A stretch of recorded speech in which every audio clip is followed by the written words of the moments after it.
नमस्कार मित्रांनो, आपल्या आजच्या या सत्य घटनेची सुरुवात होते लातूरमधून. लातूरमध्ये एका छोट्याशा गावामध्ये राहणारा अजित नावाचा 24 वर्षाचा तरुण. या अजितच्या घरी खायचे प्यायचे वांदे होते. त्याची आई काम करायची, त्याचा बाप नव्हता.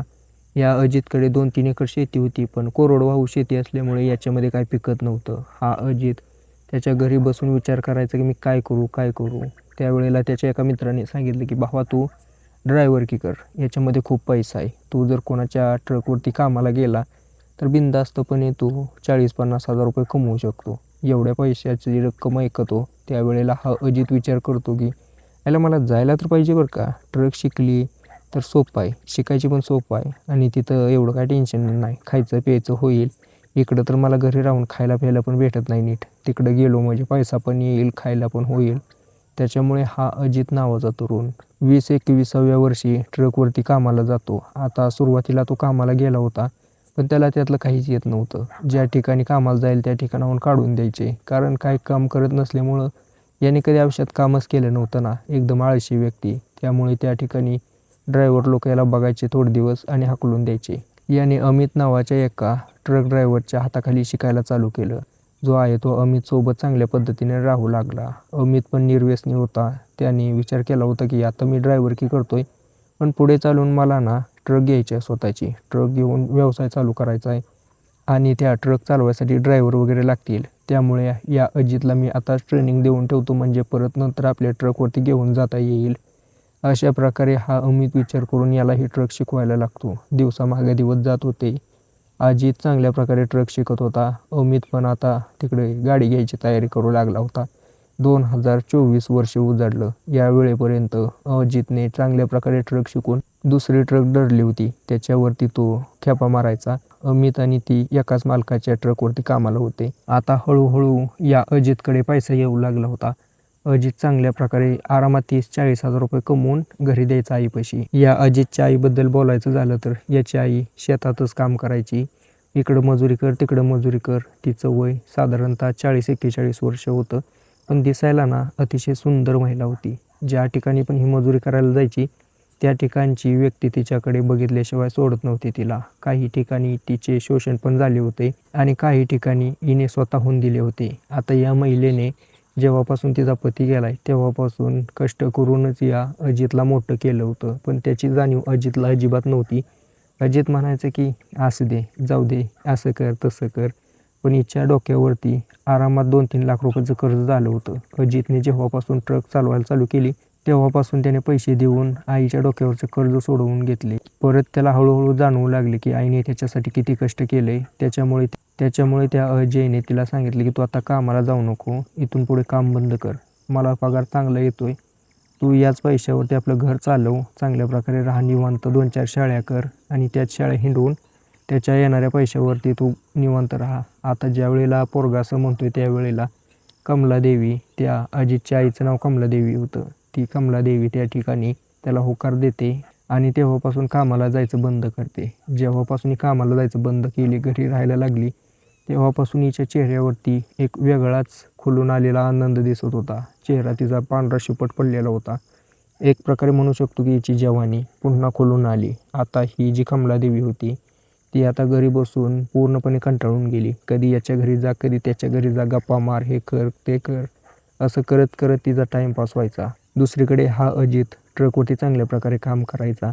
मी जसं की तुम्हाला सांगितलं होतं, तो अमित जो होता त्या अमितने आता ट्रक घेतली स्वतःची. अजितला कॉल केला आणि म्हटला की भावा मी तुला ट्रक शिकवली, आता माझ्याकडे ट्रक आहे तर तू माझ्या ट्रकवरती ये, मी तुला आरामात 30-40 हजार रुपये देईल, तू आपला दोस्त आहे ना, एवढं काम माझ्यासाठी नक्कीच कर. आता अजित या अमितचं असं बोलणं ऐकवतं त्यावेळेला त्याला आठवतं की या अमितने आपल्याला कशी काय ट्रक शिकवली, आपल्याला किती लोक हाकलून लावत होते, पण याने ट्रक शिकवली, त्याच्यासाठी हा त्याच्या ट्रकवरती कामाला जाऊ लागतो.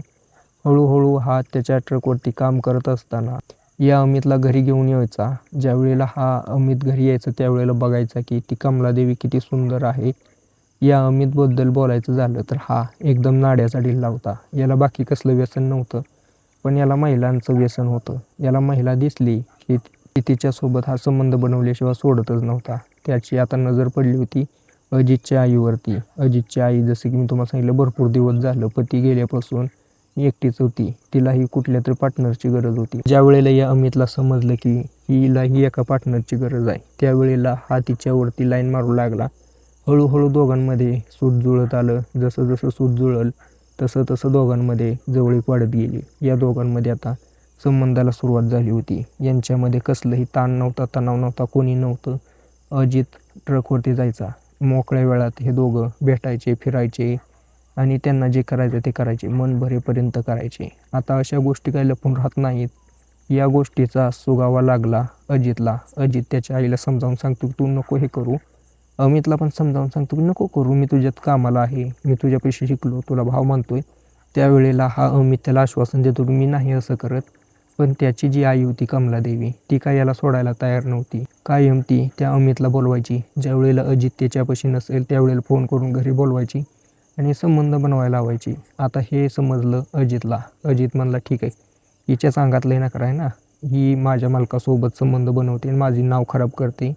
ही सगळं हिला संपवल्याशिवाय संपणार नाही. अजित आता प्लॅनिंग करतो. अजित त्याच्या मालकाला म्हणतो की मालक, आज मी ना लांब ट्रिप मारतो आणि मी 1-2 दिवस येतच नाही इकडं. आता या अमितला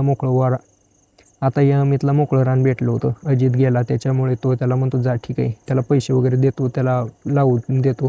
पण हा काही दूरवरती गेल्यानंतर गाडी लावतो तिथं आणि याच्या घरी येऊन घराच्या मागं जाऊन लपतो. त्या ठिकाणी अमित आला सायंकाळचे 8 वाजता. अमित आल्यानंतर घरामध्ये गेला आणि त्या कमलादेवीसोबत संबंध बनवू लागला. अचानक अजित आला त्या ठिकाणी. या दोघांना बघितलं, ते पण नको त्या अवस्थेत.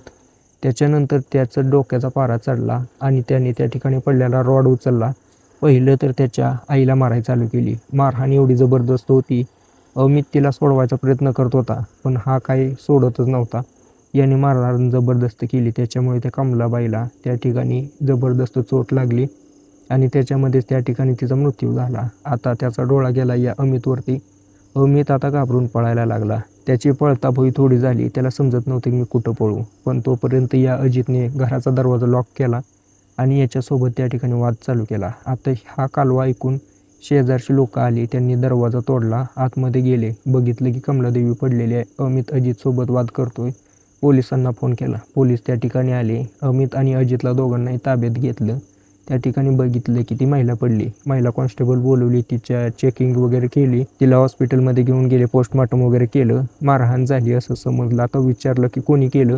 अजित म्हणायचं अमितनं केलं, अमित म्हणायचं अजितनं केलं. पोलिसांना समजत नव्हतं की आता कोणाला धरावं नेमकं. पण हळूहळू पोलिसांना समजलं की ही सगळी घटना अजितनं केली आणि अमितसाठी यानं केलं. अमितसोबत याच्या आईचं लफडं होतं. आता दोघांनाही ताब्यात घेतलंय.